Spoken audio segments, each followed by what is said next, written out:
인간 지식의 한계. 욥기 42장 1절부터 17절까지인데요. 이것은 42장 전체를 읽는 거예요. 그래서 한 번은 저희가 읽으면 좋겠다 싶어서 1절부터 17절까지 우리 한 목소리로 합독하겠습니다. 시작.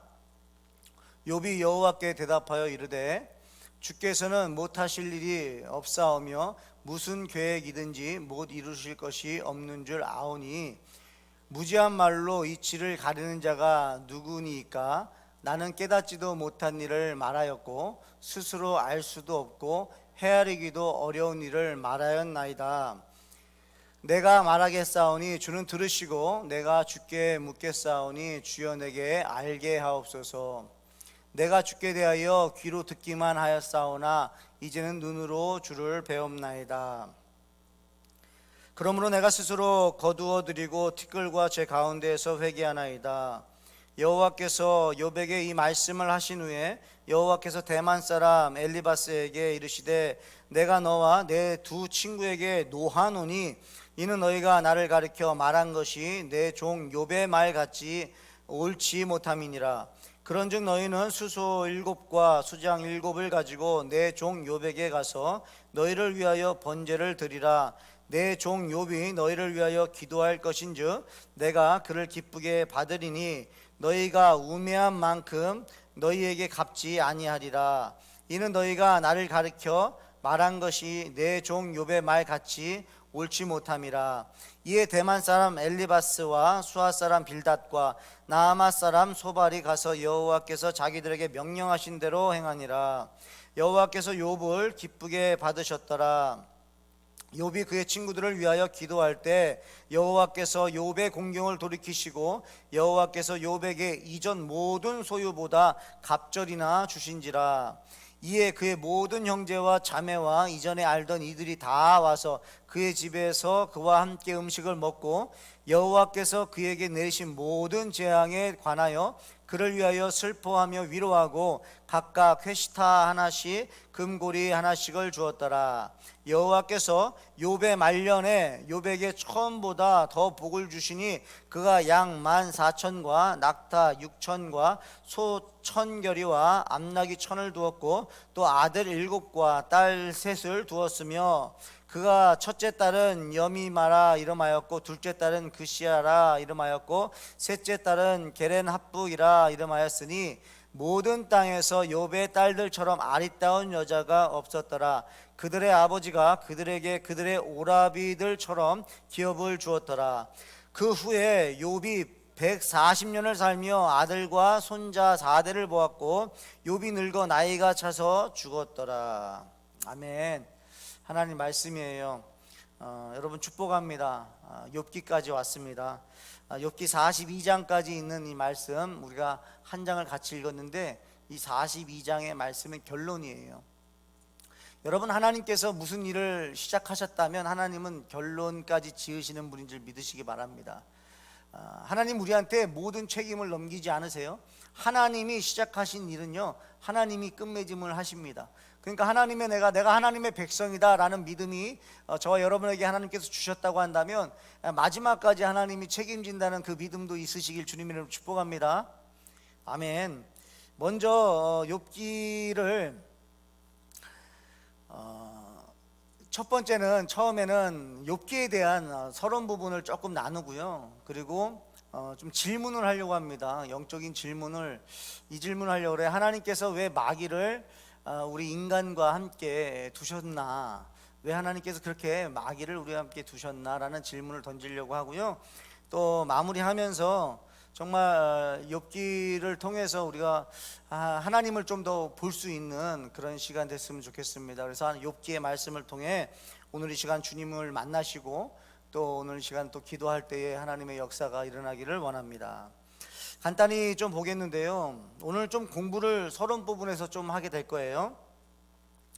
만약에 여러분들이 다 예배당에 나왔다고 한다면 제가 이렇게 공부하는 시간은 별로 갖지 않을 텐데 온라인으로 또 보시고 유튜브로 나중에도 보실 수 있기 때문에 기본적인 지식을 나눕니다.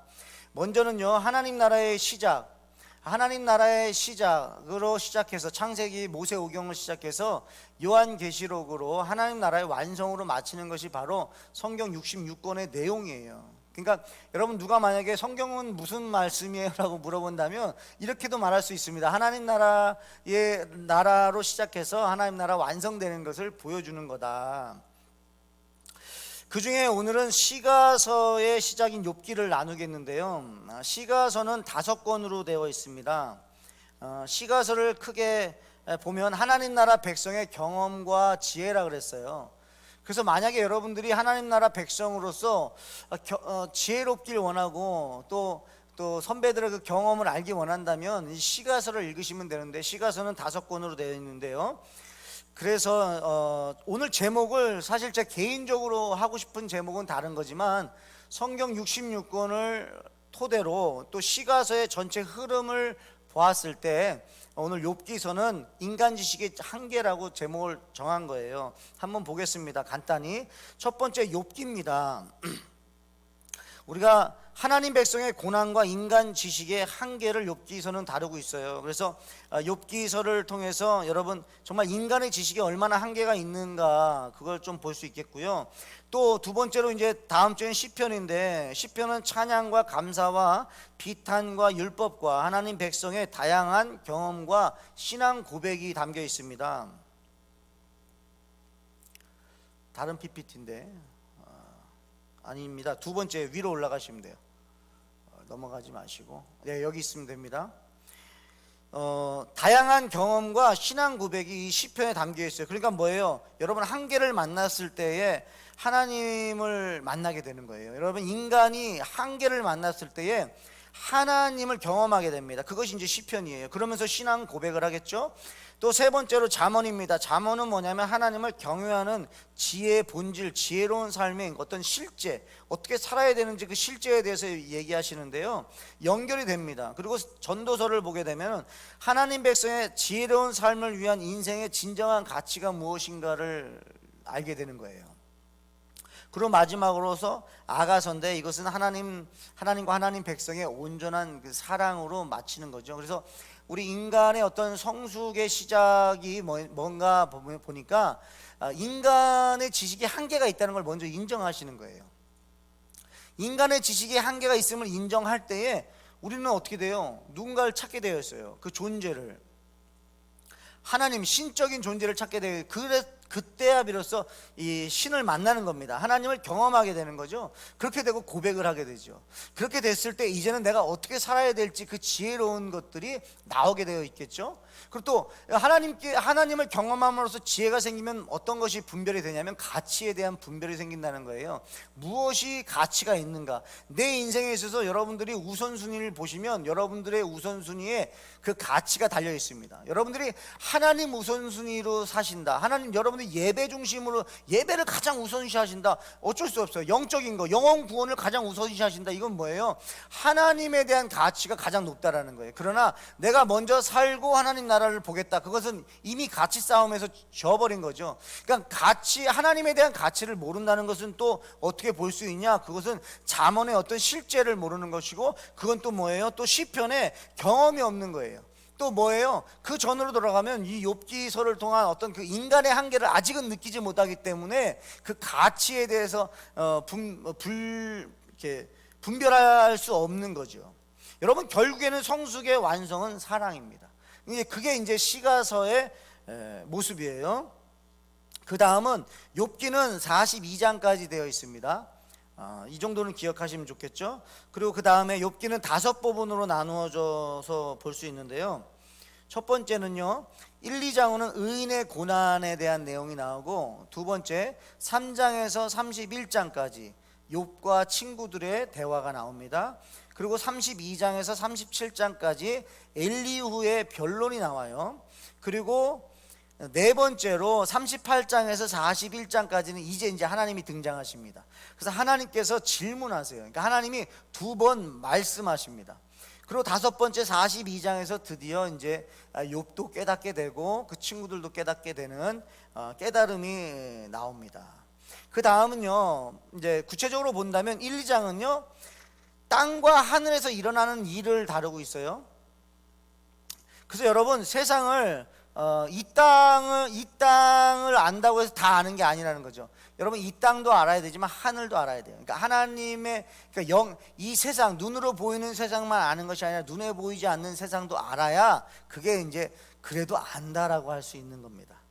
자, 그 다음은 3장에서 31장은 욥의 세 친구들이 나오는데요.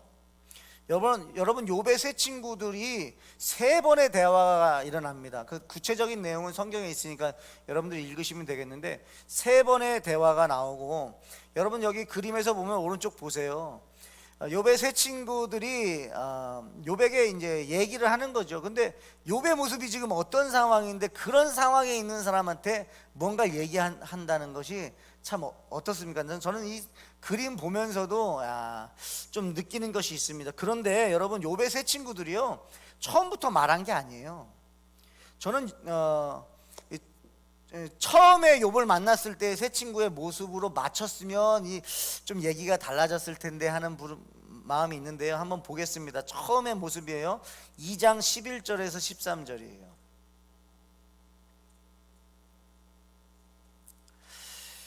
그때에 욥의 친구 세 사람이 이 모든 재앙이 그에게 내렸다 함을 듣고 각각 자기 지역에서부터 이르렀으니 곧 대만 사람 엘리바스와 수아 사람 빌닷과 나아마 사람 소발이라. 그들이 욥을 위문하고 위로하여 하려 하여 서로 약속하고 오더니 눈을 들어 멀리 보매 그가 욥인 줄 알기 어렵게 되었으므로 그들이 일제히 소리질러 울며 각각 자기의 겉옷을 찢고 하늘을 향하여 티끌을 날려 자기의 머리에 뿌리고 밤낮 7일 동안 그와 함께 땅에 앉았으나 욥의 고통이 심함을 보므로 그에게 한마디도 말하는 자가 없었더라.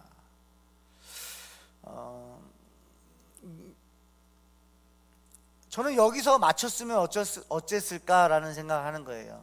여러분 이 모습을 보면 여기까지는 너무나 좋은 것 같아요. 욥을 처음 만났을 때는요 참 좋은 것 같아요. 저는 여기서 또 배우는 것 같아요. 힘든 분들을 만나면 처음부터 말하지 않습니다.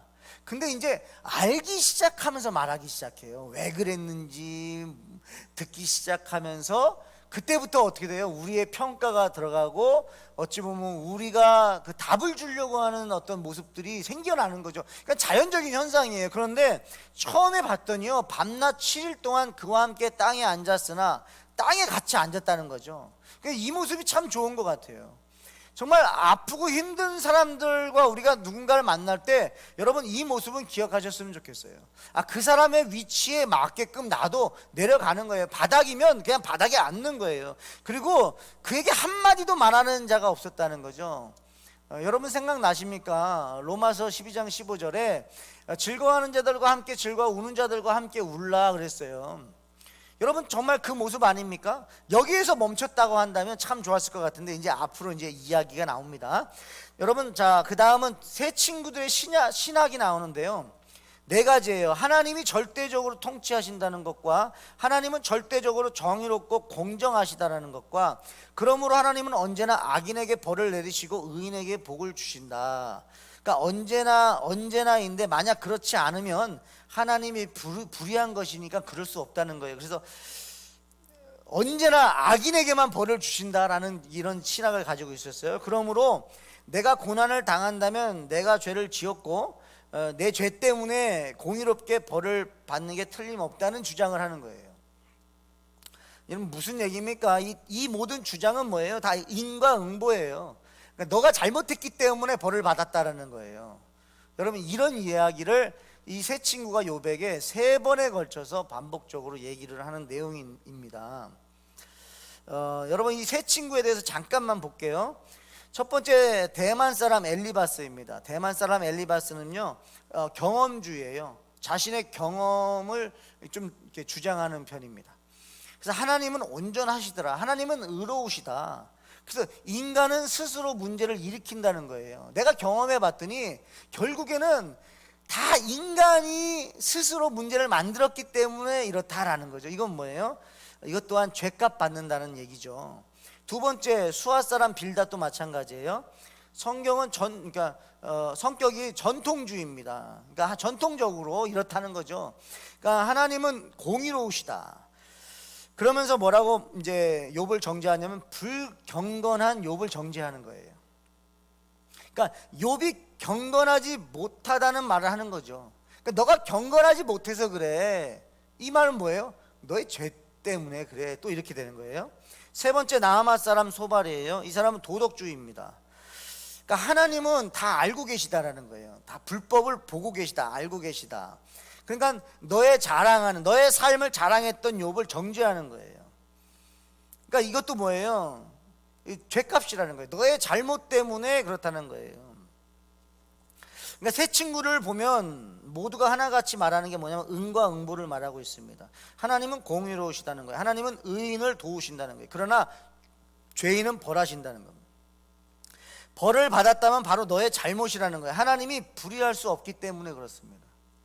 하나님이 선하시기 때문에 모든 것을 바로 너 때문이라는 것이죠.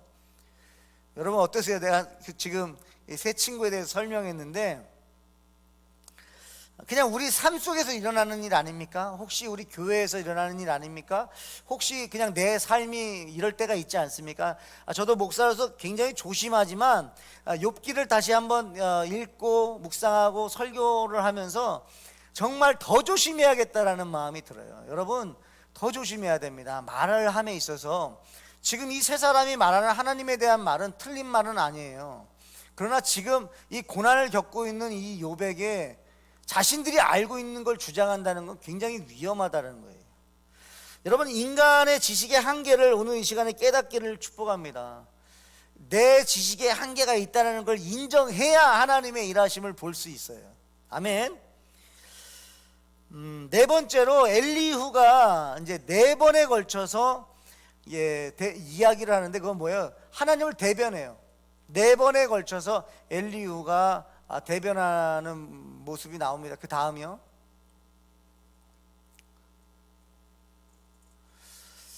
그러니까 엘리후는 말하는 게 그겁니다.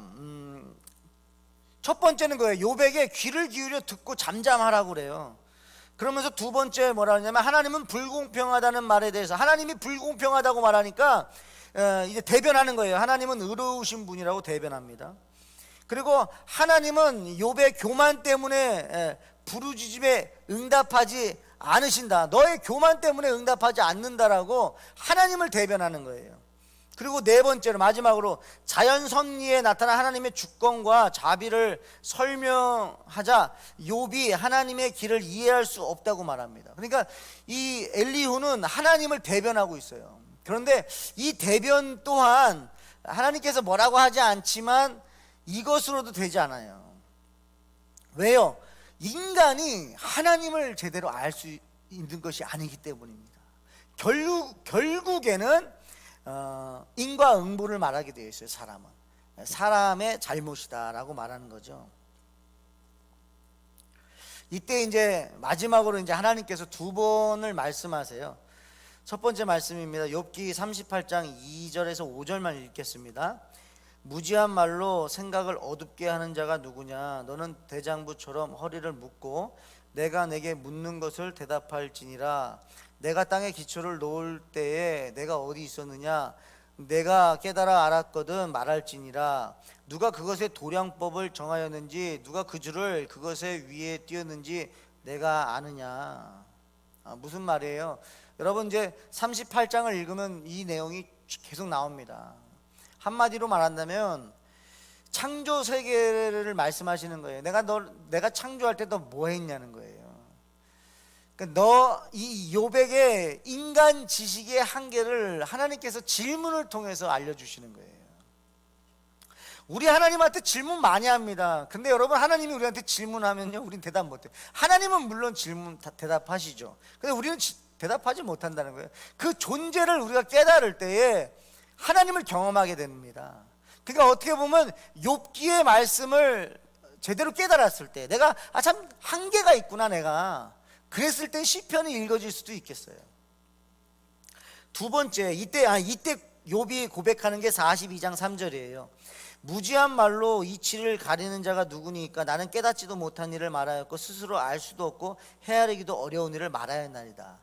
여러분 우리가 하나님하고 대화하기 전에는요 신나게 말합니다. 얼마든지 말합니다. 사람끼리 말할 때는요 어차피 사람끼리 말하니까 인간 지식 안에서 서로 재는 거예요. 누가 지식이 더 많은가. 왜냐하면 그건 보이거든요. 그러나 하나님하고 대화를 하면요, 인간은 바로 거기서는 이제 한계가 있다는 것을 알게 된다는 거죠. 여러분, 그래서 우리가요, 하나님하고 대화를 먼저 하셔야 돼요. 하나님하고 먼저 대화를 하고 영의 세계, 그러니까 하나님의 지혜를 받고 사람하고 대화를 해야 그나마 얘기할 수 있지 않을까 싶습니다. 결국 욥의 인생도 역전이 일어나는데요. 어떤 역전이 일어납니까? 42장 10절입니다. 욥이 그의 친구들을 위하여 기도할 때 여호와께서 욥의 공경을 돌이키시고 여호와께서 욥에게 이전 모든 소유보다 갑절이나 주신지라. 아멘. 여러분, 그래도 우리가 욥기를 읽으면서 이게 소망이 있고 희망이 있는 건 뭐예요? 42장에서 바로 이 구절이에요. 10절. 하나님께서 갑절이나 주셨다는 요거, 2배로 채워주셨다는 거. 여러분, 재물은 정확하게 2배입니다. 근데 자녀들은 다시 그대로 아들 7, 딸 3을 주세요. 완전수잖아요. 그러니까 하나님이 정말 자녀에 대해서도 완벽하게 주셨고요. 그래서 재물은 정말 갑절로 부어주셨다는 거죠. 이게 역전이잖아요. 근데 저는 오늘 여러분하고 이 관점을 바꿨으면 좋겠어요. 여러분, 이 욥기를 읽으면서 포커스를 여기에 갑절에다 두지 않았으면 좋겠습니다. 이게 욥의 역전이 아니에요. 제가 볼 때 이 욥기에서 역전은 뭐냐면 바로 앞부분이에요. 다시 한번 볼까요? 10절입니다. 욥이 그의 친구들을 위하여 기도할 때, 저는 이게 역전이라고 생각하는, 이게 승리입니다. 내가 너무 힘들어요. 정말 듣기 힘든, 이미 힘들어요. 이미 힘든데 힘든 욥에게 와가지고 친구 셋이서 3번에 걸쳐서 여러분 대화를 나눕니다. 얼마나 욥도 힘들었을까요? 보고 싶지 않은 것을 자꾸 보게 하고요, 생각하고 싶지 않은 걸 자꾸 생각하게, 얼마나 힘들었을까요? 그런데 결국에 욥이요, 그 친구들을 위해서 기도한다는 거예요. 여러분, 이게 역전입니다. 영적인 역전이고요. 저는 이걸 인간 승리라고 말하고 싶어요. 이게 성도로서 이것이 승리다. 여러분, 내 친구지만 나를 힘들게 할 때도 있잖아요. 여러분, 누가 날 힘들게 해요? 가까운 사람들이 힘들게 합니다. 그냥 지나가는 사람들은 아무 상관없어요. 그런데 나를 알고 나를 아는 사람들이 와서 해주는 말 때문에 힘들기도 하고요, 아는 사람이 나를 공격해요. 알기 때문에 공격할 수 있는 거거든요. 그런데 그런 친구들을 위해서 여러분 기도할 수 있을까요? 그런데 하나님을 제대로 만났더니, 귀로만 듣던 하나님을 눈으로 보게 됐더니 욥이 어떻게 해요? 자기 친구들을 위해서 기도하더라고요. 저는 이게 인간 승리예요. 저는 오늘 이 말씀을 듣는 저와 여러분들이 정말 인간 지식의 한계를 뛰어넘어서 오직 하나님을 만났을 때 내 감정을 뛰어넘어서 내 주변에 내 원수들마저도, 원수는 아니지만 날 힘들게 하는 사람들마저도 그들을 위해서 기도할 수 있는 성도 되기를 축복합니다. 여러분, 순서가 그렇게 됐을 때 하나님이 꼭 주신다라는 약속할 수 없지만 순서가 그래요. 기도를 할 때 여호와께서 욥의 공경을 돌이키셨다는 거예요. 이게 역전입니다. 여러분, 우리는 물질은 여러분, 물질의 갑절로 주신 거는요, 물질은 또 없어질 수 있어요. 그런데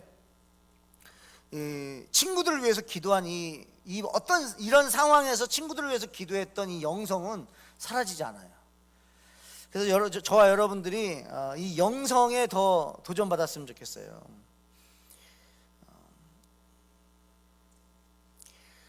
눈에 보이는 세상이 있고 눈에 보이지 않는 세상이 있는데, 지금 욥기를 통해서 우리가 하나 알 수 있는 것은 뭐예요?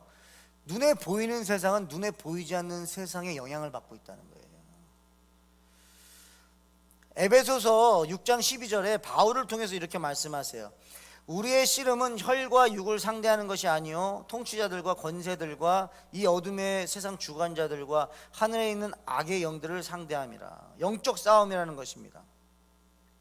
눈에 보이는 것과 싸우는 것이 아니에요.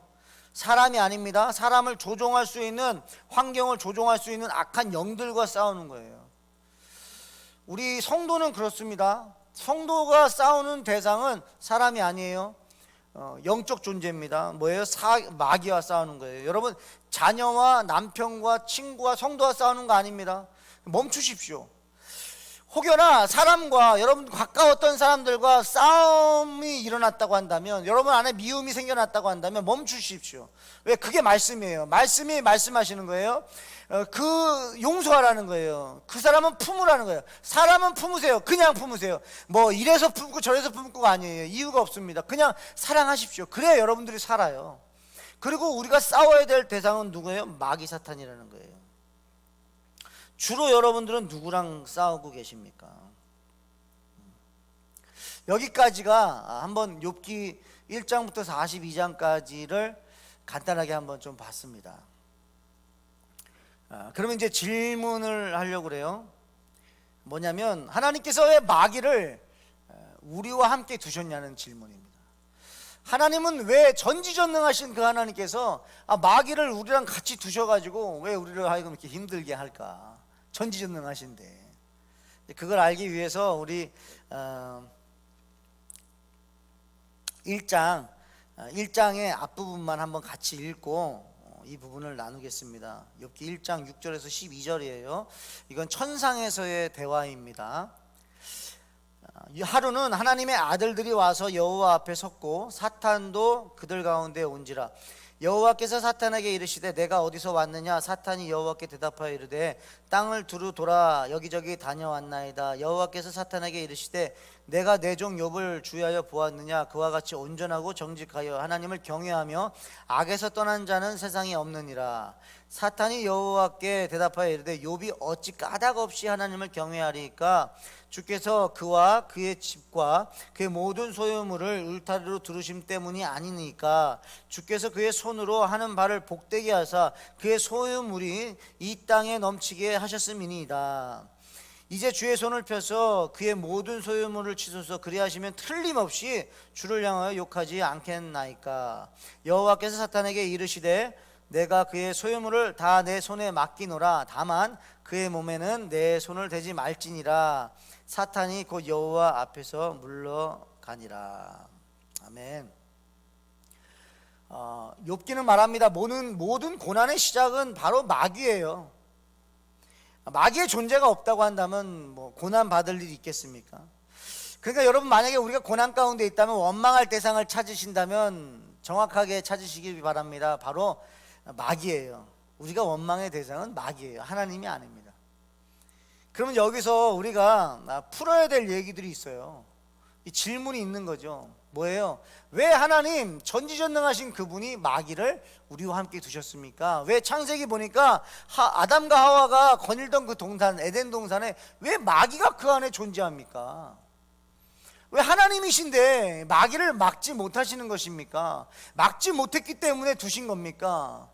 또는 이런 질문도 할 수 있어요. 하나님이신데 왜 천사가 마귀가 되게끔 그냥 두십니까? 이게 원초적인 질문이죠. 이 질문은 저희 아들들 중에서 한 명이 저에게 했던 질문이에요. 제가 복음이 뭐다라고 이제 조여스 타임을 하는데, 복음을 제시했더니 이제 아들이 질문하는 거예요. 아빠, 왜 하나님은 마귀를 사람들하고 같이 두셔가지고 우리를 이렇게 힘들게 하냐는 거예요. 여러분, 질문이 너무 좋아요.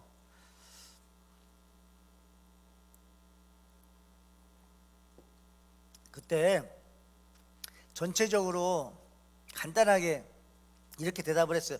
여러분, 먼저 이걸 아셔야 돼요. 왜 마귀가 됐는가를 아셔야 돼요.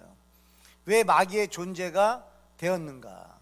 먼저는 여러분, 이 땅을 창조하시기 전에 먼저 만드신 세계가 어디냐면 영의 세계입니다. 영의 세계를 하나님 먼저 만드셨어요. 천사들을 만들었어요. 그 천사들 안에서도 천사장들이 있었어요.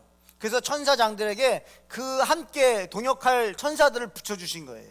근데 그중 천사장들 중에서 하나님을 찬양하는 사람이 있었어요. 여러분, 교회 안에서도 역할들이 있잖아요.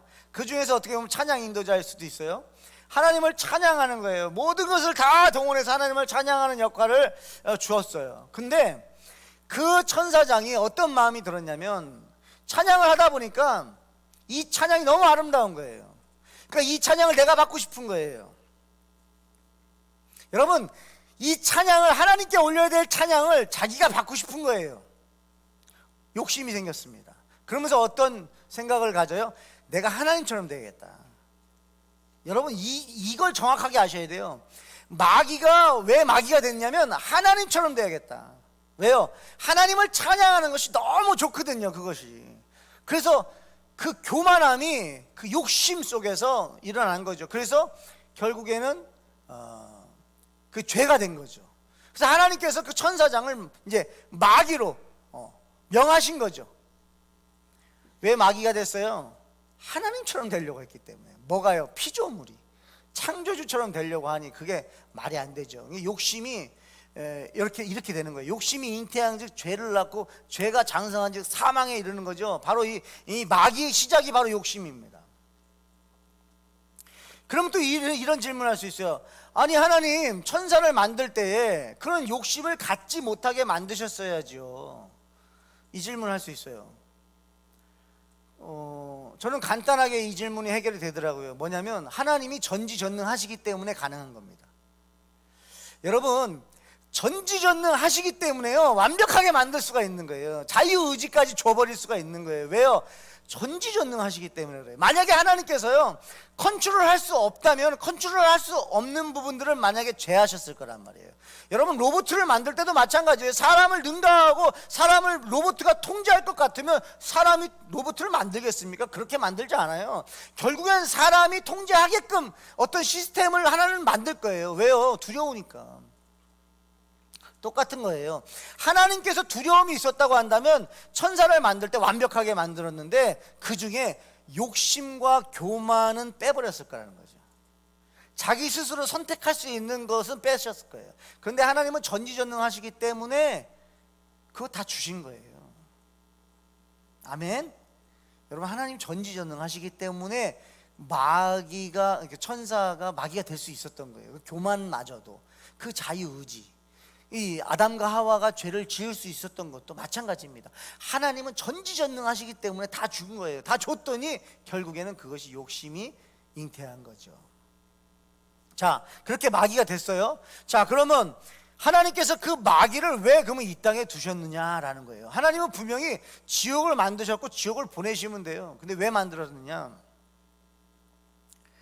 첫 번째는요, 그 마귀가 성경에는 두 가지로 나옵니다. 왜 인간과 함께 있는지. 첫 번째는 하나님께서 쫓아내셨어요.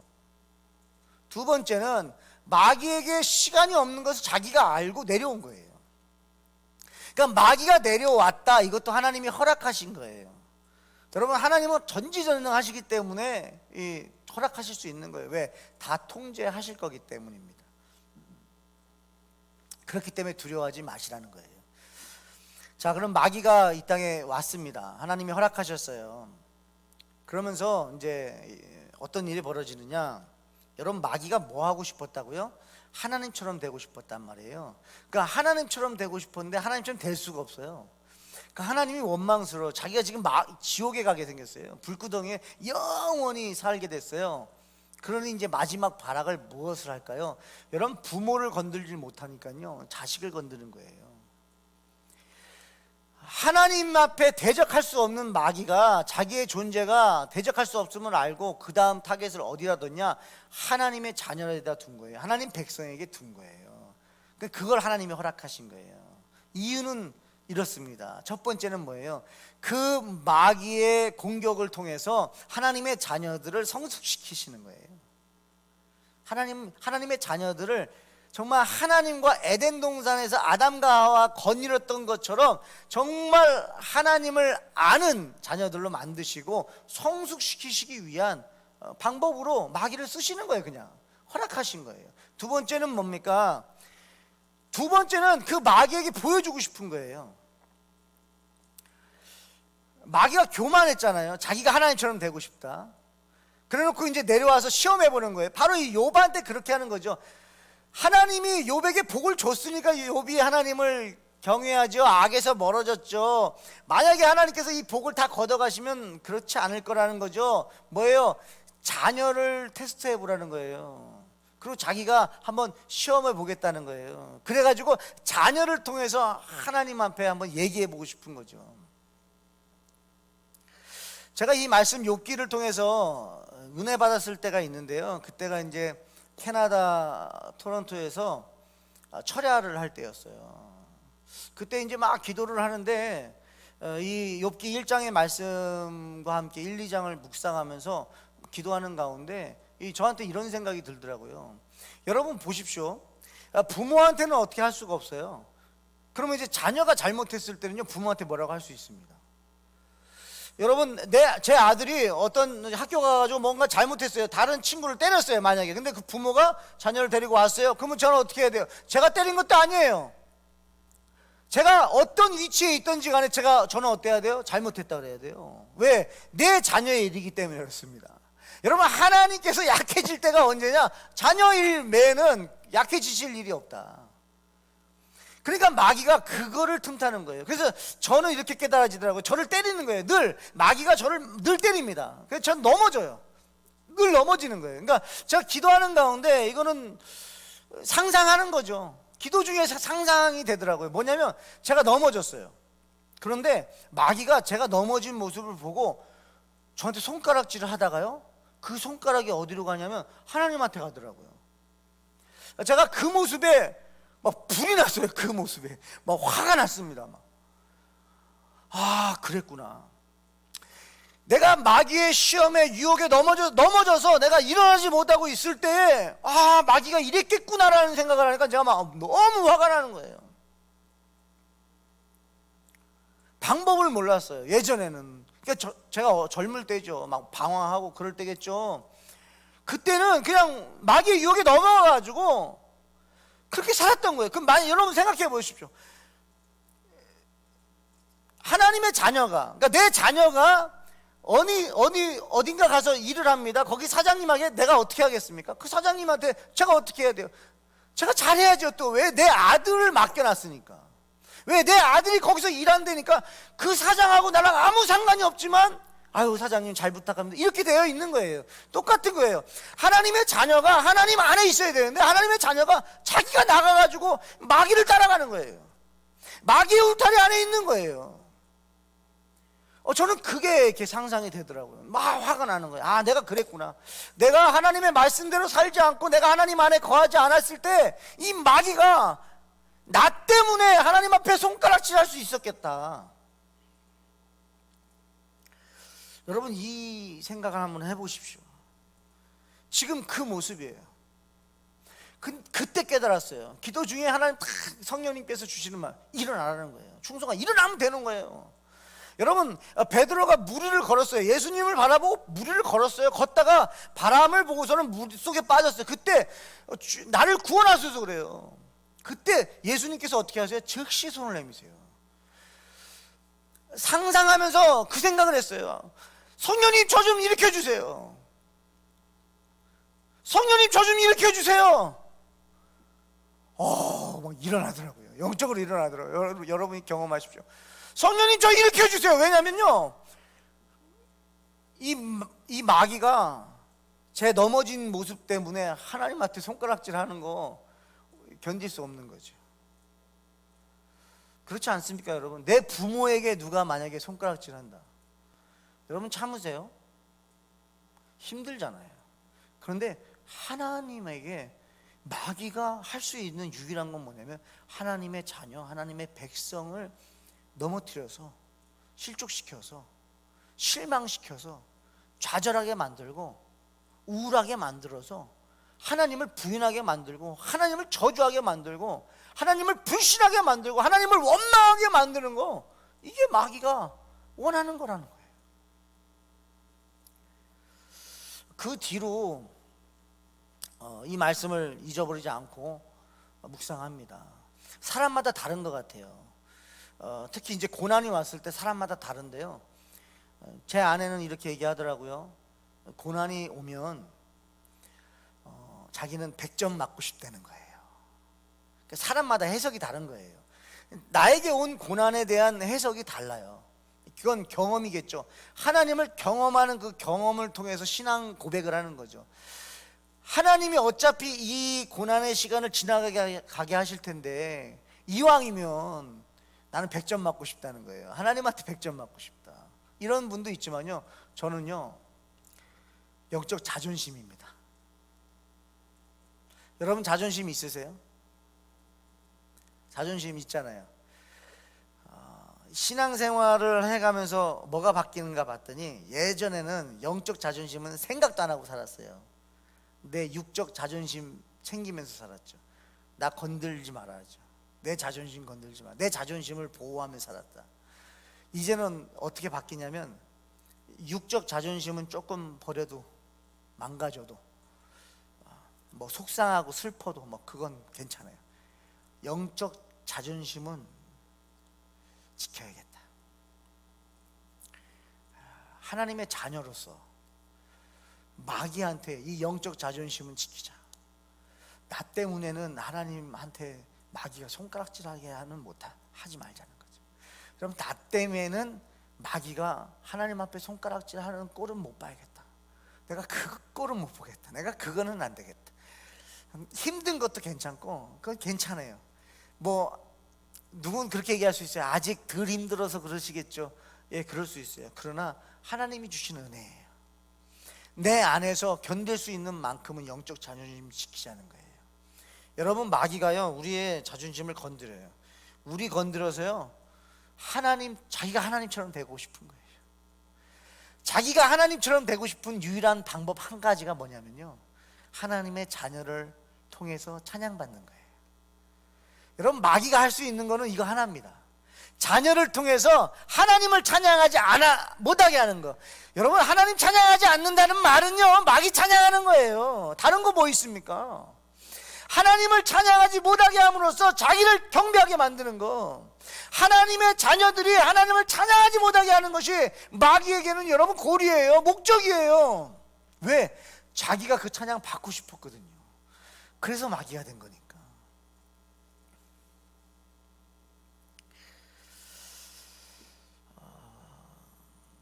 저와 여러분 영적 자존심을 지키는 성도 되길 바랍니다. 여러분 욥기를 왜 이렇게 사람들이 많이 읽을까요? 욥기는요 공감대가 되기 때문에 그래요. 왜요? 모든 사람들에게는 고난이 오기 때문에. 특히 욥기를 읽는 세대를 봤더니 30대, 40대가 많이 읽습니다. 또 한 50대. 이제 고난이라는 게 뭔지를 알아가는 이제 세대가 되면 욥기를 읽고 싶은 거예요. 왜요? 욥기를 통해서 좀 내 상황을 좀 역전시키고 싶거든요. 바꾸고 싶거든요. 좀 해결하고 싶은 거예요. 아니면 위로라도 받고 싶은 거예요. 그래야 견디니까. 그래서 욥기를 많이 읽어요. 근데 여러분 욥기는 고난에 포커스가 되어 있는 게 아니에요. 고난이 아닙니다. 하나님의 전지전능하심이에요.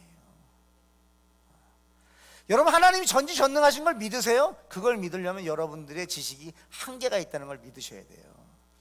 내가 아무리 알아도 나는 한계가 있다는 걸 늘 인정하셔야 되는 거예요. 그리고 하나님만 의지하라는 거예요. 여러분 고난 올 수도 있어요. 여러분 고난 올 수도 있어요. 그런데 그 고난보다도 더 큰 분이 누구예요? 하나님이라는 거죠. 우리가 하나님보다 고난을 더 크게 여길 때 그게 이미 마귀한테 넘어진 거예요. 영적 자존심 다 버린 거예요. 전 진짜 청년들한테 이렇게도 얘기했어요. 너희들 누가 길거리 지나 너희들 뺨을 누가 때린다. 너희들 어떻게 할래? 참을 수 있어? 못 참죠. 누가 내 뺨을 때려요? 못 참죠. 근데 만약에 내 뺨 때리는 건 좀 참을 수 있어. 그러면 내가 사랑하는 사람 때리면 어때요? 못 참죠. 참을 수 없어요. 여러분 마귀가요 우리 집안 돌아다니면서요 내 아들 뺨을 때리고요, 마귀가요 우리 집안 돌아다니면 내 아내 뺨을 때리고요, 마귀가요 우리 집안 돌아다니면 내 남편 뺨을 때리고 있다면 가만두시겠습니까?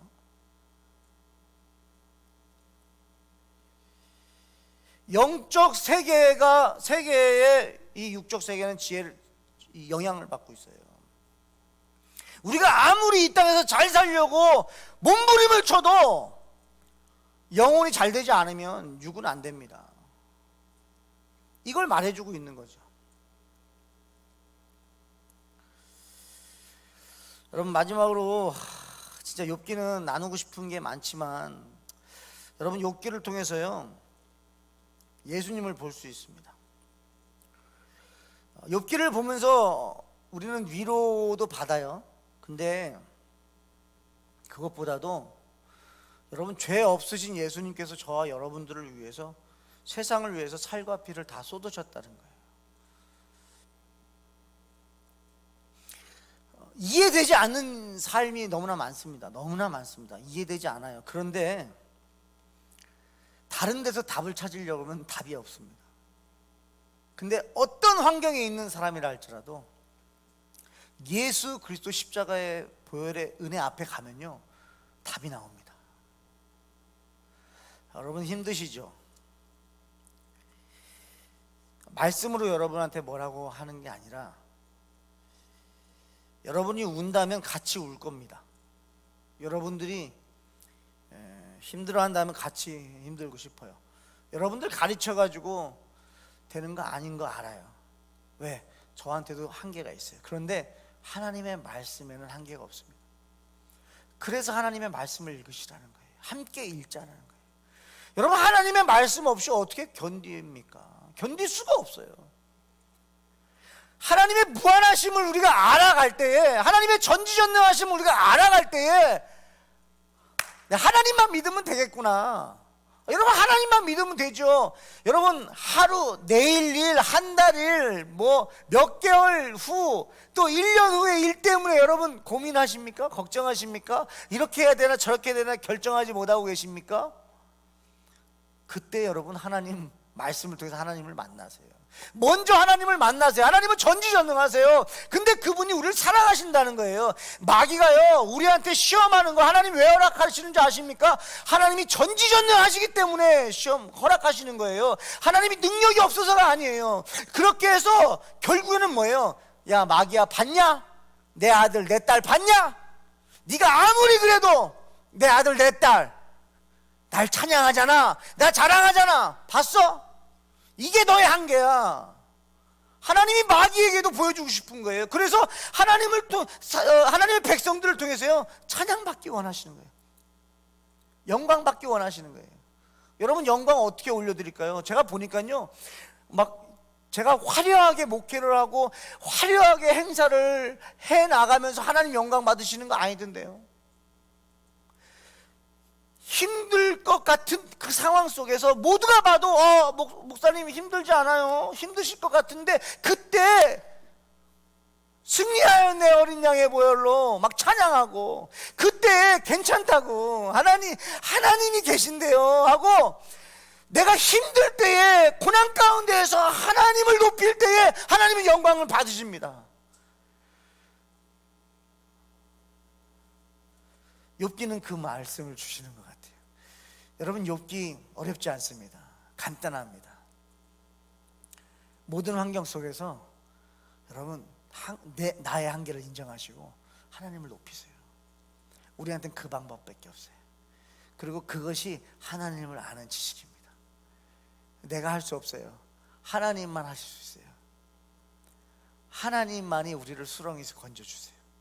하나님만이 우리의 삶을 인도하세요. 그리고 하나님은 우리의 삶을 다 계획하셨어요. 왜요? 전지전능하시기 때문에. 그 전지전능하신 그분이 저와 여러분들을 사랑하신대요.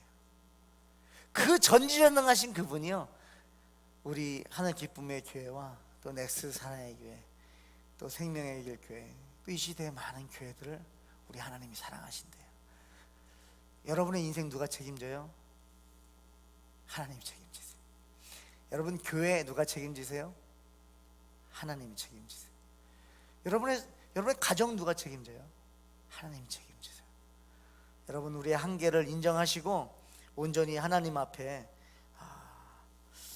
여러분의 삶을 드림으로써 이제는 귀로만 듣는 하나님이 아니라 여러분들이 고난 가운데 있다면 고난을 통해서 하나님을 만나시고 또 그 만남을 통해서 넉넉히 마귀의 세력을 이기고 결박시키고 승리하는 삶 사시길 주님의 축복합니다. 아멘.